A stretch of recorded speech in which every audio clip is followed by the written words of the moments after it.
ನಮಸ್ಕಾರ ವೀಕ್ಷಕರೇ, ಇಲ್ಲಿ ನಾನು ಕ್ರೋಮ್ ಬ್ರೌಸರ್ನಲ್ಲಿ ಏನು ಸರ್ಚ್ ಮಾಡಿದ್ದೀನಿ ನೋಡ್ರಿ. test.census.gov.in/se ಅಂತ ಟೈಪ್ ಮಾಡಿ ನಾವು ಗಣತಿಯನ್ನು ಈಗ ಸದ್ಯ ಮಾಡ್ಬೋದು, ಟೆಸ್ಟಿಗಾಗಿ ಮಾಡ್ಬೋದು. ಆದರೆ ಏಪ್ರಿಲ್ 1ರಿಂದ 15ರವರೆಗೆ ಈ ಒಂದು ಸೆನ್ಸಸ್ಸು SE ನಡೀತದೆ. SE ಅಂದರೆ ಸೆಲ್ಫ್ ಎನ್ಯುಮರೇಷನ್ ಅಂತ, ಸ್ವಯಂ ಗಣತಿ ಮಾಡ್ಕೋಬೋದು. ಅಂದರೆ ಸ್ವಯಂ ಗಣತಿ ಮಾಡೋದು, ನಮ್ಮ ಎನ್ಯುಮರೇಟ್ರು 16ರಿಂದ ಮನೆಗೆ ಬರ್ತಾರೆ. ಅವರು ಮನೆಗೆ ಬಂದಾಗ ನಾವು ಮಾಡಿರ್ತಕ್ಕಂಥ ಗಣತಿ ಅವ್ರಿಗೆ ಶೋ ಆಗುತ್ತೆ. ನಮಗೊಂದು ಮೆಸೇಜ್ ಬಂದಿರುತ್ತೆ, ಆ ನಂಬರ್ ಅವ್ರು ಕೊಟ್ಟು ಆ ನಂಬರ್ ಎಂಟ್ರಿ ಮಾಡಿದಾಗ ಅವ್ರಿಗೆ ನಾವೇನು ತುಂಬಿರ್ತೀವೋ ಅದನ್ನು ಅವ್ರಿಗೆ ಶೋ ಆಗುತ್ತೆ. ಅವರು ಎಸ್ ಅಂತ ಕೊಟ್ಟು ಮುಂದೆ ಅವರು ತುಂಬೋದಿರುತ್ತೆ. ನಾವು ತುಂಬುವಷ್ಟು ನಾವು ತುಂಬೋದು. ಬೇಗ ಅವ್ರಿಗೂ ಎನ್ಯುಮರೇಟ್ರಿಗೂ ಸುಲಭ ಆಗುತ್ತೆ. ಆಮೇಲೆ ನಮ್ಮ ಒಂದು ಮನೆಯ ವಿಚಾರಗಳನ್ನು ನಾವೇ ತುಂಬಬಹುದು. ಈಗ 2027ರ ಗಣತಿ ಏನು ಕೇಂದ್ರ ಸರ್ಕಾರ ಶುರು ಮಾಡಿದೆ, ಇದನ್ನು ನಾವು ಟೆಸ್ಟ್ಗಾಗಿ ಒಂದು ವೆಬ್ಸೈಟನ್ನು ಅವರು ಬಿಟ್ಟಿದ್ದಾರೆ. ಆ ವೆಬ್ಸೈಟು ಈಗ ನಾನು ಟೈಪ್ ಮಾಡಿದ್ದೀನಿ. ಆ ರೀತಿ ಟೈಪ್ ಮಾಡಿ ನೀವು ಸರ್ಚ್ ಮಾಡಬಹುದು.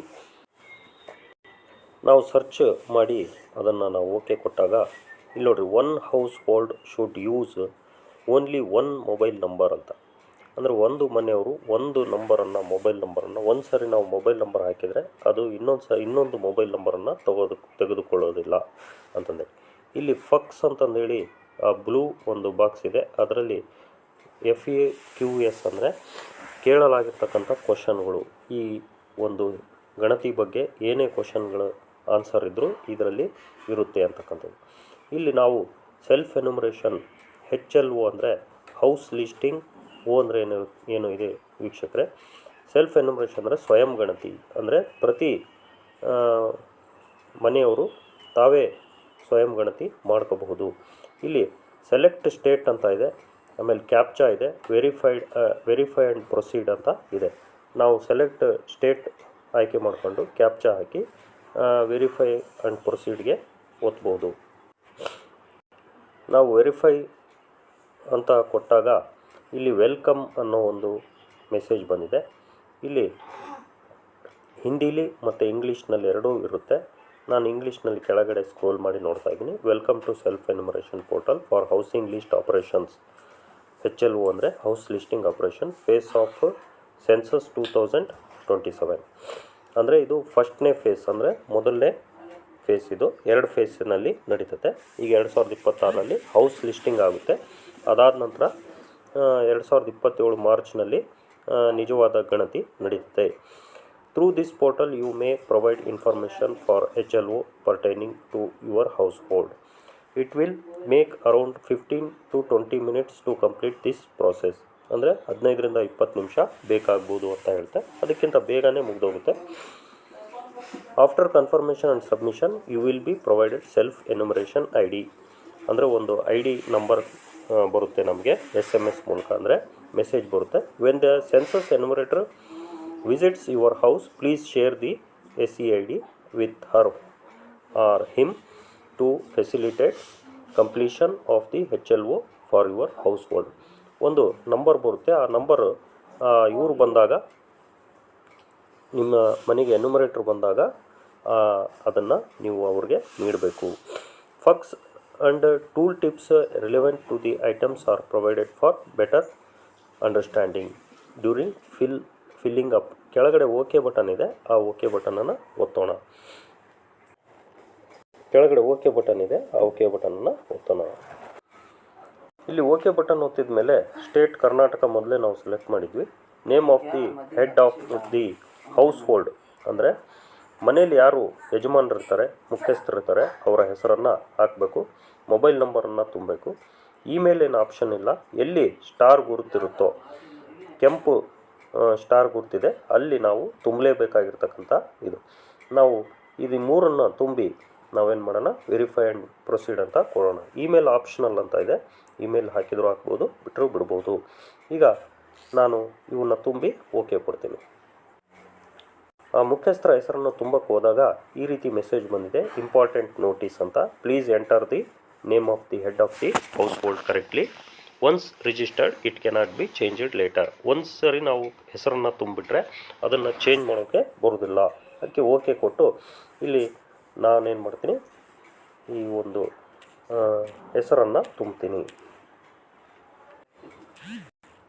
ನಾವು ಮೊಬೈಲ್ ನಂಬರು ಮತ್ತು ಮುಖ್ಯಸ್ಥರ ಹೆಸರನ್ನು ತುಂಬಿ ಓಕೆ ಕೊಟ್ಟಾಗ ಈ ರೀತಿ ಬಂದಿದೆ, ಸಕ್ಸಸ್ ಅಂದರೆ OTP send to your mobile number ಅಂತ ಇದೆ.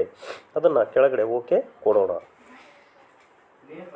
ನಾವು ಓಕೆ ಕೊಟ್ಟ ಮೇಲೆ ಈ ರೀತಿ ಇಂಟರ್ಫೇಸ್ ಓಪನ್ ಆಗಿದೆ. ಇಲ್ಲಿ ಪ್ಲೀಸ್ ಸೆಲೆಕ್ಟ್ ಲ್ಯಾಂಗ್ವೇಜ್ ಅಂತ ಇದೆ, ಲ್ಯಾಂಗ್ವೇಜ್ ಸೆಲೆಕ್ಟ್ ಮಾಡ್ಕೋಬೇಕು. ಆಮೇಲೆ OTPಯನ್ನು ಎಂಟ್ರಿ ಮಾಡಬೇಕು. ನಿಮ್ಮ ಒಂದು ಮೊಬೈಲ್ ನಂಬರ್ ಏನು ಎಂಟ್ರಿ ಮಾಡಿರ್ತೀರಿ ಅದಕ್ಕೆ OTP ಹೋಗಿದೆ, ಆ OTPಯನ್ನು ಎಂಟ್ರಿ ಮಾಡ್ಕೋಬೇಕು. ನಾನಿಲ್ಲಿ ಕನ್ನಡವನ್ನು ಸೆಲೆಕ್ಟ್ ಮಾಡ್ತೀನಿ, OTPಯನ್ನು ಎಂಟ್ರಿ ಮಾಡ್ತೀನಿ. OTP ಎಂಟ್ರಿ ಮಾಡಿದ ಮೇಲೆ ಈ ರೀತಿ ಇಂಟರ್ಫೇಸ್ ಓಪನ್ ಆಗಿದೆ. ನಿಮ್ಗೆ ಏನಾದ್ರು OTP ಬರಲಿಲ್ಲ ಅಂದರೆ ಮತ್ತೆ ರೀಸೆಂಡ್ OTP ಅಂತ ಕೆಳಗಡೆ ಇರುತ್ತೆ, ಆವಾಗ ಅದನ್ನು ಒತ್ತಿದರೆ ಮತ್ತೆ OTP ಬರುತ್ತೆ. ನೀವು OTPಯನ್ನು ಮತ್ತೆ ಹಾಕ್ಬೋದು. ಈಗ ನೋಡಿ, ಮನೆ ಪಟ್ಟಿ ಕಾರ್ಯಾಚರಣೆಗಳು ಸ್ವಯಂ ಗಣತಿ SE ಅಂದರೆ ಸೆಲ್ಫ್ ಎನ್ಯುಮರೇಷನ್ ಅಂತ ಈ ರೀತಿ ಓಪನ್ ಆಗಿದೆ. ಇಲ್ಲಿ ದೊಡ್ಡ ಅಕ್ಷರಗಳಲ್ಲಿ ಪದೇ ಪದೇ ಕೇಳುವ ಪ್ರಶ್ನೆಗಳು ಅಂತ, ಅಲ್ಲಿ ಆ ಪ್ರಶ್ನೆಗಳನ್ನು ನೋಡಿ ನಾವು ಅದನ್ನು ಮುಟ್ಟಿದರೆ ಪ್ರಶ್ನೆಗಳು ಓಪನ್ ಆಗುತ್ತೆ, ಆ ಪ್ರಶ್ನೆಗಳಿಗೆ ಆನ್ಸರು ನಮಗೆ ಇರುತ್ತೆ. ಇಲ್ಲಿ ನಾವು 5 ಹಂತಗಳಲ್ಲಿ ನಾವು ಇದನ್ನು ತುಂಬಬೇಕಾಗುತ್ತೆ. ಸ್ಥಳದ ವಿವರಗಳನ್ನು ತುಂಬಬೇಕು. ಒಂದನೇದು ಅದು ಈಗ ಬ್ಲೂ ಮಾರ್ಕ್ನಲ್ಲಿದೆ, ಅಂದರೆ ಇದು ಓಪನ್ ಆಗಿದೆ. ನಾವೇನು ಸ್ಥಳ ವಿವರ ತುಂಬಬೇಕು, ಕರ್ನಾಟಕ ಜಿಲ್ಲೆನ ಸೆಲೆಕ್ಟ್ ಮಾಡೋಣ. ಜಿಲ್ಲೆ, ಪಿನ್ ಕೋಡ್ ಹಾಕಬೇಕು. ಆಮೇಲೆ ಗ್ರಾಮ, ಪಟ್ಟಣ, ಪ್ರದೇಶ, ಹ್ಯಾಮ್ಲೆಟ್, ಗುರುತಿನ ಸ್ಥಳ, ಅಂದರೆ ನೀವು ಯಾವ ಊರಿನಲ್ಲಿರ್ತೀರಿ ಅದನ್ನು ಹಾಕಿ ಹುಡುಕಿ ಅಂತ ಕೊಡಬೇಕು. ಕೊಟ್ಟಾಗ ಕೆಳಗಡೆ ನಿಮಗೆ ಗೂಗಲ್ ಮ್ಯಾಪ್ ಇದೆ. ಆ ಗೂಗಲ್ ಮ್ಯಾಪಲ್ಲಿ ನಾವು ಈ ನಮ್ಮ ಮನೆ ಎಲ್ಲಿ ಬರುತ್ತೆ ಅನ್ನೋದನ್ನು ಕರೆಕ್ಟಾಗಿ ರೆಡ್ ಮಾರ್ಕ್ ಇರೋದನ್ನು ಮಾಡಿ ನಾವೇನು ಮಾಡಬೇಕು, ಕೆಳಗಡೆ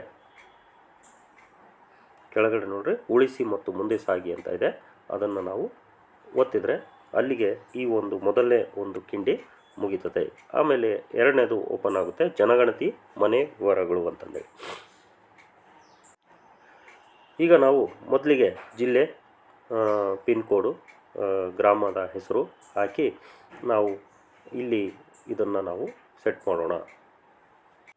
ಇಲ್ಲಿ ಜಿಲ್ಲೆ ಮತ್ತು ಸ್ಥಳ, ಆಮೇಲೆ ಇದು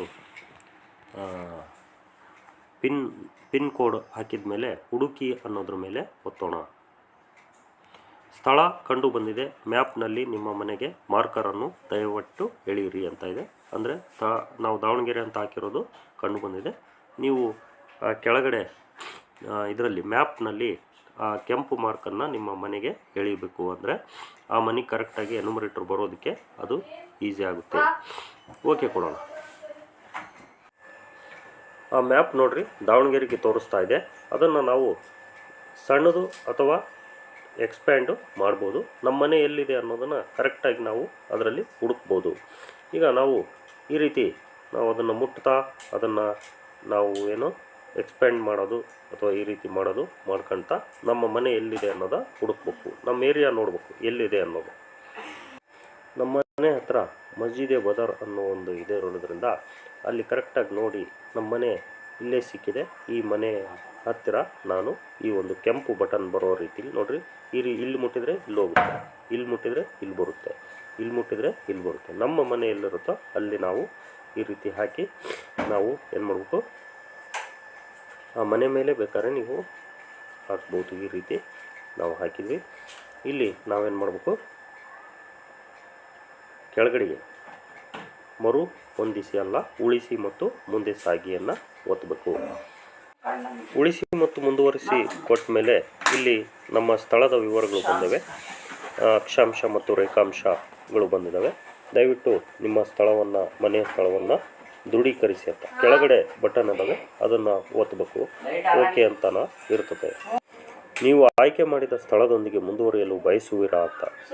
ಈಗ ನಾವೇ ಆಯ್ಕೆ ಮಾಡಿರೋದ್ರಿಂದ ಹೌದು ಅಂತಂದೇಳಿ ಕೊಡಬೇಕು.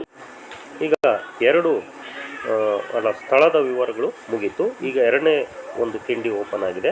ಜನಗಣತಿ ಮನೆ ವಿವರಗಳನ್ನು ನಾವು ತುಂಬಬೇಕು. ಇಲ್ಲಿ ಮೇಲ್ಗಡೆಗೆ ಹೀಗೆ ಸ್ಕ್ರೋಲ್ ಮಾಡಿದರೆ, ಕೆಳಗಡೆಗೆ ಸ್ಕ್ರೋಲ್ ಮಾಡಿದರೆ ನಮಗೆ ಜನಗಣತಿ ಮನೆ ವಿವರಗಳು ಅಂತ ಇದೆ.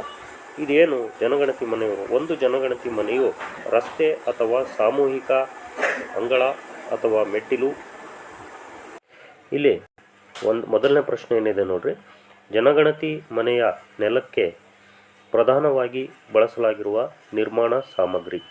ಇಲ್ಲಿ ಜನಗಣತಿ ಮನೆ ಅಂದರೆ ಇಲ್ಲಿ ಏನು ಕೊಟ್ಟಿದ್ದಾನೆ, ಒಂದು ಜನಗಣತಿ ಮನೆಯು ರಸ್ತೆ ಅಥವಾ ಸಾಮೂಹಿಕ ಅಂಗಳ ಅಥವಾ ಮೆಟ್ಟಿಲು ಮುಂತಾದ ಸ್ಥಳದಿಂದ ಪ್ರತ್ಯೇಕವಾದ ಮುಖ್ಯ ದ್ವಾರವನ್ನು ಹೊಂದಿರುವ ಮತ್ತು ಪ್ರತ್ಯೇಕವಾದೊಂದು ಘಟಕದಂತೆ ಉಪಯೋಗಿಸಲ್ಪಡುತ್ತಿರುವ ಅಥವಾ ಪರಿಗಣಿಸಲ್ಪಡುತ್ತಿರುವ ಒಂದು ಕಟ್ಟಡ ಅಥವಾ ಕಟ್ಟಡದ ಒಂದು ಭಾಗವಾಗಿರುತ್ತದೆ. ಅಂದರೆ ಅದಕ್ಕೆ ಮುಖ್ಯವಾಗಿ ಒಂದು ಮುಖ್ಯ ದ್ವಾರ ಇರುತ್ತೆ, ಅಂದರೆ ಡೋರ್ ಇರುತ್ತೆ, ಒಳಗಡೆ ಒಂದು ಪ್ರತ್ಯೇಕವಾಗಿರ್ತಕ್ಕಂಥ ಘಟಕ ಆಗಿರುತ್ತೆ.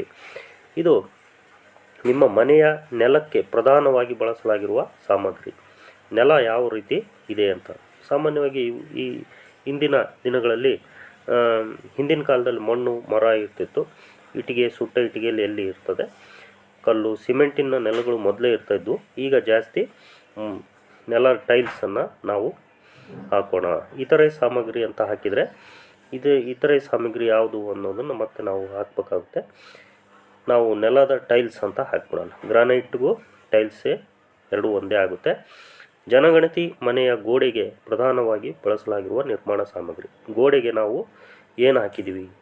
ಹುಲ್ಲು, ತಡಿಕೆ, ಬಿದಿರು, ಪ್ಲಾಸ್ಟಿಕ್ಕು, ಮಣ್ಣು, ಹಸಿ ಇಟ್ಟಿಗೆ, ಮರ, ಗಾರೆ, ಸಿಮೆಂಟ್ನಿಂದ ಭದ್ರಪಡಿ, ಕಲ್ಲಲ್ಲ, ಈಗ ಜಾಸ್ತಿ ಇಟ್ಟಿಗೆನೇ ಬಳಸ್ತಾರೆ, ಹಂಗಾಗಿ ಸುಟ್ಟ ಇಟ್ಟಿಗೆ ಅಂತಂದೇಳಿ ಹಾಕೋಣ. ನೆಕ್ಸ್ಟ್, ಜನಗಣತಿ ಮನೆಯ ಮೇಲ್ಛಾವಣಿಗೆ ಪ್ರಧಾನವಾಗಿ ಬಳಸಲಾಗಿರುವ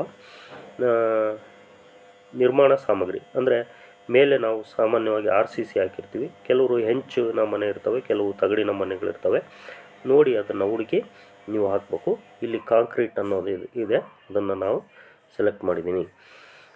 ಈ ಜನಗಣತಿ ಮನೆಯ ಸ್ಥಿತಿಯು ಉತ್ತಮವಾಗಿದೆಯೋ, ನಿಮ್ಮ ಮನೆ ಉತ್ತಮವಾಗಿದೆಯೋ, ವಾಸಕ್ಕೆ ಯೋಗ್ಯ ಆಗಿತ್ತೋ, ಶಿಥಿಲವಾಗಿದೆ, ಎಲ್ಲದಕ್ಕಿಂತ ಚೆನ್ನಾಗೈತೆ ಅಂದರೆ ಉತ್ತಮ ಹಾಕ್ರಿ, ಪರವಾಗಿಲ್ಲ ಅಂದರೆ ವಾಸಕ್ಕೆ ಯೋಗ್ಯ ಅಂತ. ಶಿಥಿಲವಾಗಿದೆ ಅಂದರೆ ಅದು ಇಲ್ಲಿಗೆ ಉಳಿಸಿ ಮತ್ತು ಮುಂದೆ ಸಾಗಿಯನ್ನು ಒತ್ತೋಣ.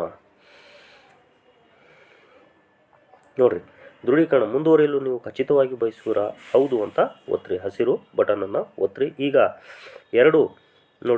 ಎರಡು ಟಿಕ್ ಮಾರ್ಕ್ಗಳು ಬಂದು ರೈಟ್ ಮಾರ್ಕು. ಈಗ ಮೂರನೇ ಮಾಹಿತಿ, ಸಾಮಾನ್ಯ ಮಾಹಿತಿ ಓಪನ್ ಆಗಿದೆ.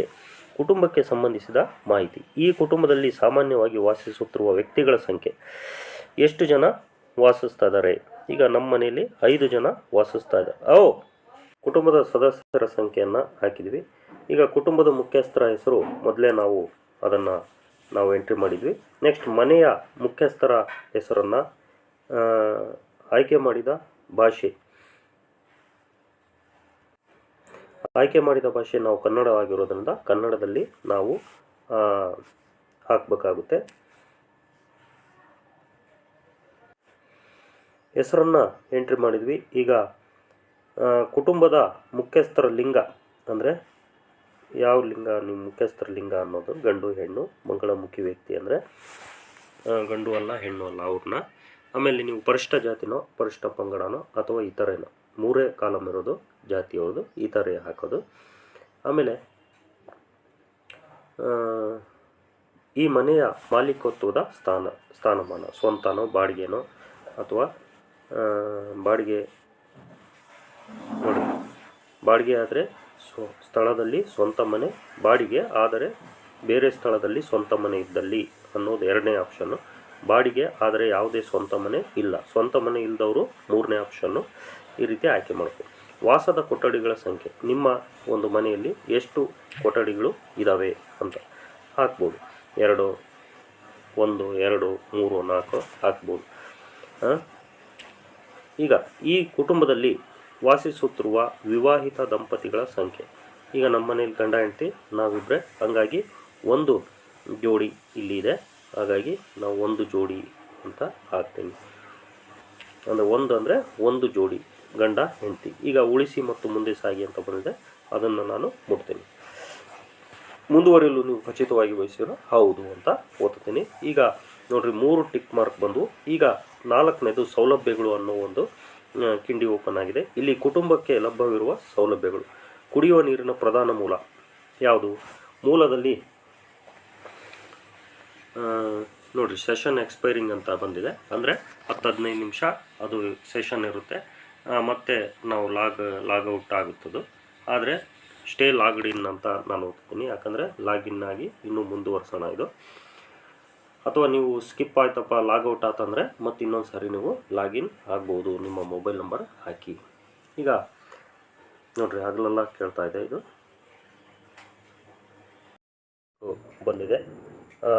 ಸ್ಥಳದ ವಿವರಗಳು ತುಂಬಿದ್ವಿ, ಜನಗಣತಿ ಮನೆ ವಿವರಗಳು ತುಂಬಿದ್ವಿ, ಆಮೇಲೆ ಸಾಮಾನ್ಯ ಮಾಹಿತಿಯನ್ನು ತುಂಬಿದ್ವಿ. ಈಗ 4ನೇದು ಸೌಲಭ್ಯಗಳು ಓಪನ್ ಆಗಿದೆ. ಈಗ ನಮಗೆ ಲಾಗೌಟ್ ಆಗಿತ್ತು, ಯಾಕಂದರೆ 10ರಿಂದ 15 ನಿಮಿಷ ಮಾತ್ರ ಆ ಸೆಲ್ಫ್ ಎನ್ಯುಮರೇಷನ್ಗೆ ಟೈಮ್ ಇರೋದು. ಅದಾದಮೇಲೆ ಲಾಗೌಟ್ ಆಗುತ್ತೆ, ಮತ್ತು ನಾವು ಲಾಗಿನ್ ಆಗ್ಬೋದು. ಸೇಮ್ ನಾವು ಯಾವ ರೀತಿ ಲಾಗಿನ್ ಆದವು, ಮೊಬೈಲ್ ನಂಬರು, ನಮ್ಮ ಹೆಸರು, ಈ ರೀತಿ.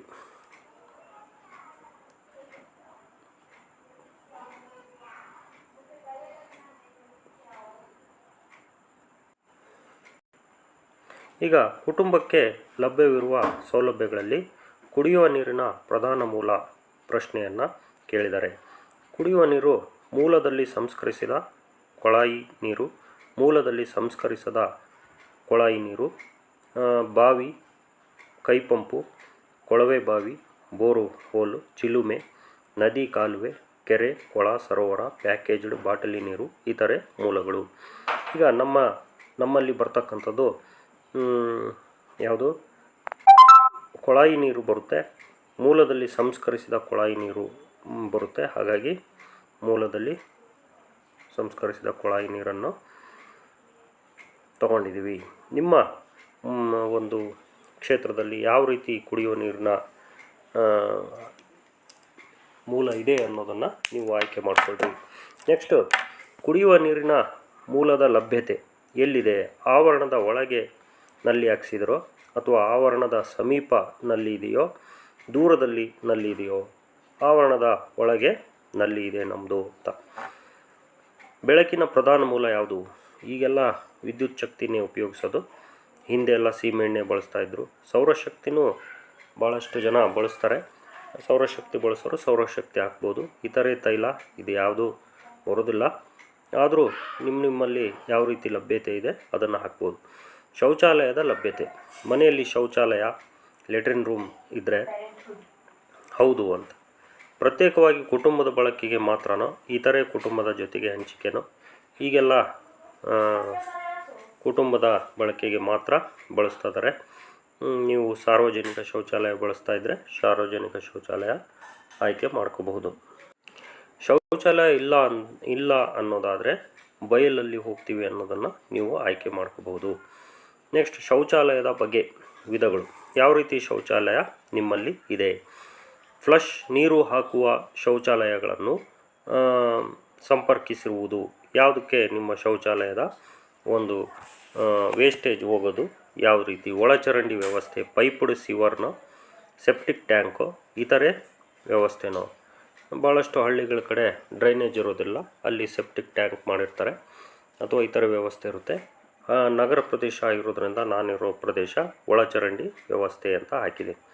ನೆಕ್ಸ್ಟ್, ಅವಳಿ ಗುಂಡಿ ಶೌಚಾಲಯ. ಏನಾದ್ರು ಗುಂಡಿ ತೋರಿಸಿದ್ರೆ ಅದನ್ನು ಇಲ್ಲಿ ನಾವು ಹಾಕಬೇಕು. ನಾವು ಮೊದಲೇ ಇಲ್ಲಾಲೆ ಏನು ಹಾಕಿದ್ದೀವಿ? ಒಳಚರಂಡಿ ವ್ಯವಸ್ಥೆ ಹಾಕಿರೋದ್ರಿಂದ ಇದು ನಮಗೆ ಬರೋದಿಲ್ಲ. ಏಕಗುಂಡಿ ಶೌಚಾಲಯ ಇದು ಕೂಡ ಬರೋದಿಲ್ಲ. ಗುಂಡಿಯನ್ನು ನಾವೇನು ತೆಗೆಸಿಲ್ಲ, ಪೈಪ್ಲೈನ್ ಮೂಲಕ ಡ್ರೈನೇಜ್ ಮೂಲಕ ಹೋಗುತ್ತೆ. ಸೇವಾ ಶೌಚಾಲಯ. ಸೇವಾ ಅಂದರೆ ಮನುಷ್ಯರಿಂದ ಮಲದ ಸಾಗಣೆ, ಪ್ರಾಣಿಗಳಿಂದ ಮಲದ ಸ್ವಚ್ಛತೆ, ಇದು ಕೂಡ ಬರೋದಿಲ್ಲ. ತೆರೆದ ಚರಂಡಿಯ ಮೂಲಕ ಮಲದ ವಿಲೇವಾರಿ ಎಲ್ಲನ ನಡೀತಾ ಇದ್ದರೆ ಅದನ್ನು ನೀವು ಮೆನ್ಷನ್ ಮಾಡಬಹುದು.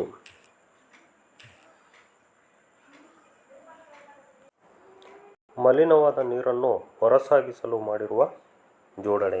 ನಮ್ಮ ಮಲಿನವಾದ ನೀರು ಅಂದರೆ ನಾವು ಬಟ್ಟೆ ಒಗಿತೀವಿ ಅಥವಾ ಏನೋ ಮುಖ ತೊಳಿತೀವಿ, ಮುಸುರೆ ತಿಕ್ತೀವಿ, ಅಂಥವು.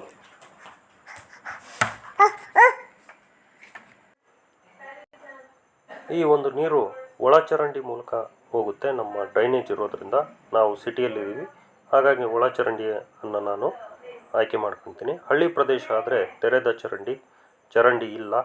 ಈ ರೀತಿ ಸಾಕಷ್ಟು ಕಡೆ ಈ ರೀತಿ ಇರುತ್ತೆ, ಅದನ್ನು ನೀವು ಆಯ್ಕೆ ಮಾಡ್ಕೊಳ್ಬೋದು.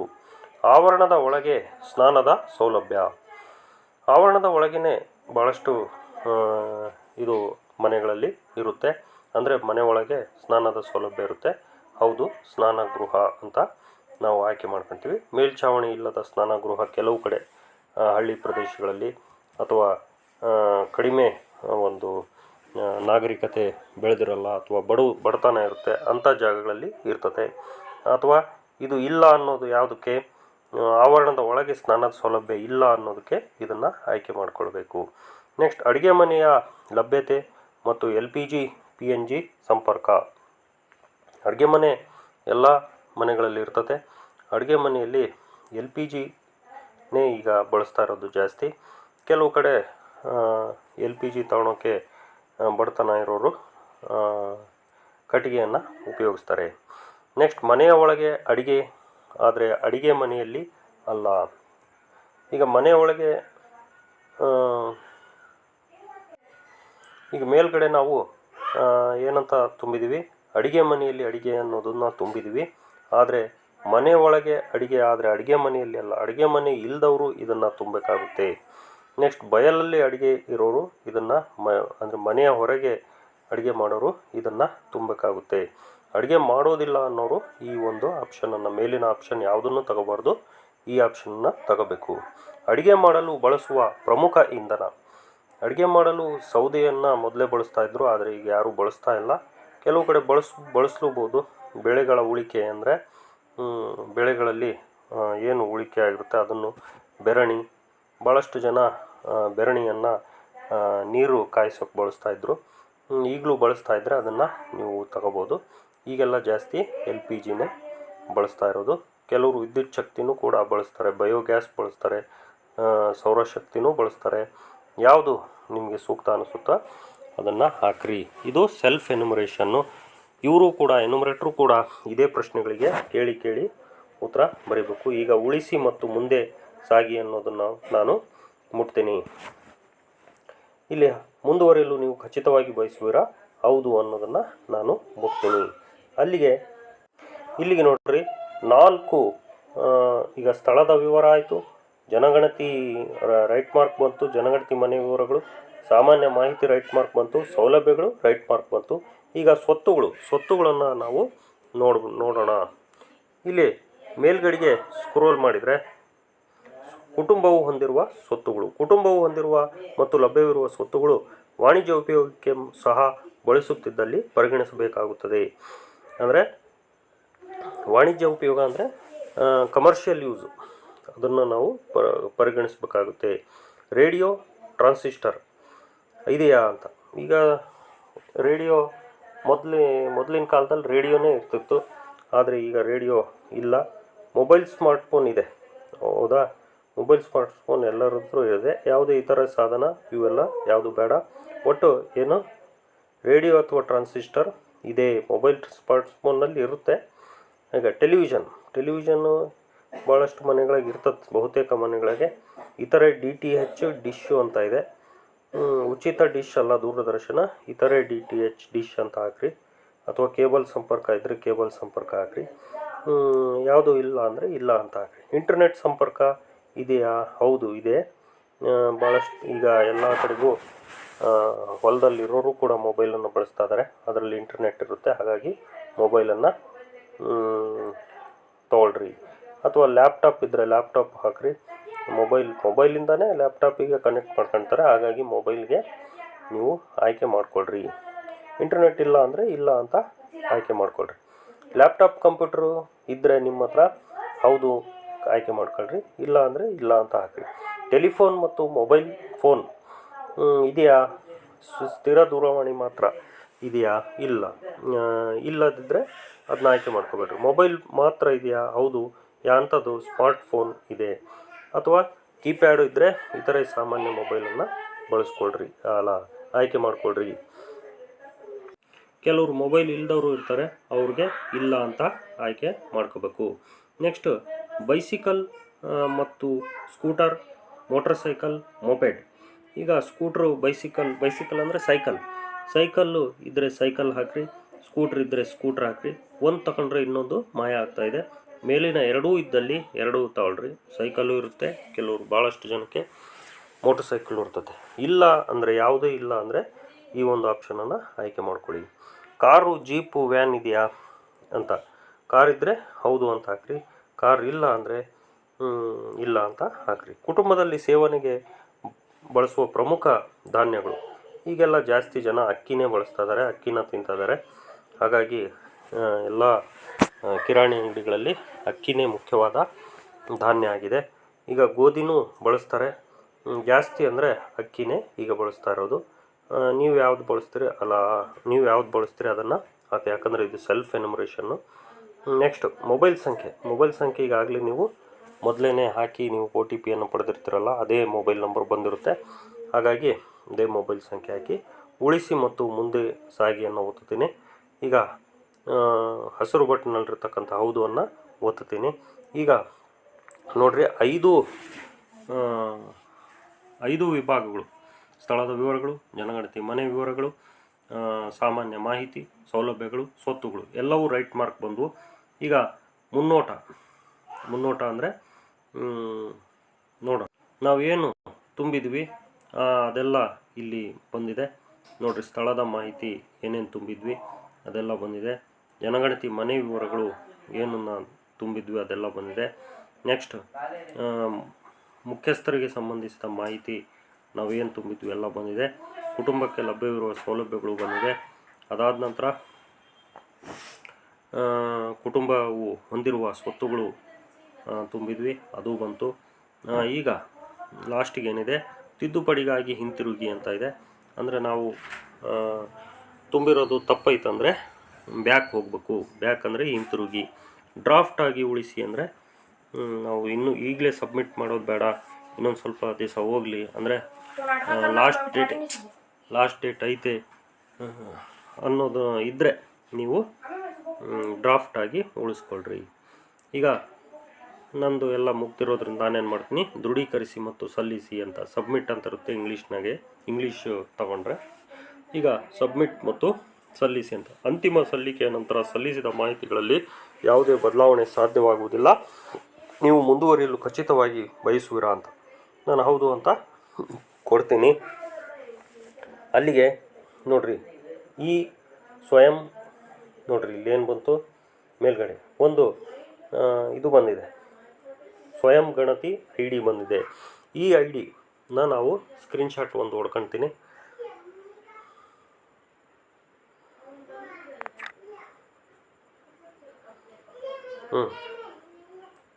ಯಶಸ್ವಿಯಾಗಿ ಸಲ್ಲಿಸಲಾಗಿದೆ ಅಂದರೆ ಸಬ್ಮಿಟ್ ಆಗಿದೆ. ನನಗೊಂದು ಈಗ ಮೆಸೇಜ್ ಬಂತು.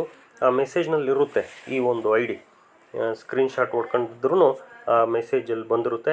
ಈ ಮೆಸೇಜನ್ನು ನೀವೇನು ಮಾಡಬೇಕು, ನಿಮ್ಮ ಮನೆ ಪಟ್ಟಿ ಕಾರ್ಯಾಚರಣೆ ಪೂರ್ಣಗೊಳಿಸಲು ಈ ಸ್ವಯಂ ಗಣತಿ ID-ಯನ್ನು ಗಣತಿದಾರರೊಂದಿಗೆ ಹಂಚಿಕೊಳ್ಳಲು ನಿಮಗೆ ವಿನಂತಿಸಲಾಗಿದೆ. ಇಲ್ಲದಿದ್ದರೆ ಗಣತಿದಾರರು ಹೊಸ ಗಣತಿಯನ್ನು ಮಾಡಬೇಕಾಗಬಹುದು. ಅಂದರೆ ಈ ಒಂದು ನಂಬರನ್ನು ಅವರಿಗೆ ಯಾರು ಬರ್ತಾರಲ್ಲ ಗಣತಿ ಮಾಡೋಕ್ಕೆ ನಿಮ್ಮ ಮನೆಗೆ, ನೀವು ಗಣತಿ ಮಾಡಿದರೂ ಮನೆಗೆ ಬಂದೇ ಬರ್ತಾರೆ. ಅವ್ರು ಬಂದು ಈ ಒಂದು ID-ಯನ್ನು ಹಾಕಿ ನೀವು ತುಂಬಿರೋ ಮಾಹಿತಿ ಅವ್ರಿಗೆ ಲಭ್ಯವಾಗಿ ಭಾಳ ಸುಲಭವಾಗಿ ನಿಮ್ಮ ಮನೆ ಗಣತಿ ಆಗುತ್ತೆ. ಹೌಸ್ ಲಿಸ್ಟಿಂಗ್ ಏಪ್ರಿಲ್ 16ರಿಂದ ಶುರುವಾಗ್ತಾ ಇದೆ. ಏಪ್ರಿಲ್ 1ರಿಂದ 15 ನೀವು ಏಪ್ರಿಲ್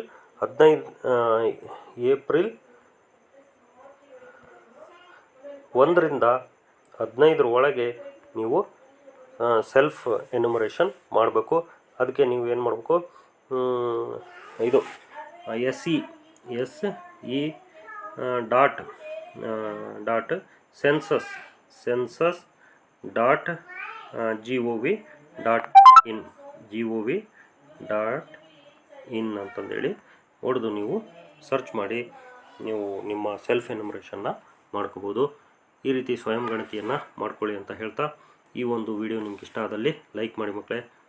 ಲೈಕ್ ಮಾಡಿ ವೀಕ್ಷಕರೇ, ಸಬ್ಸ್ಕ್ರೈಬ್ ಮಾಡಿ ವೀಕ್ಷಕರೇ.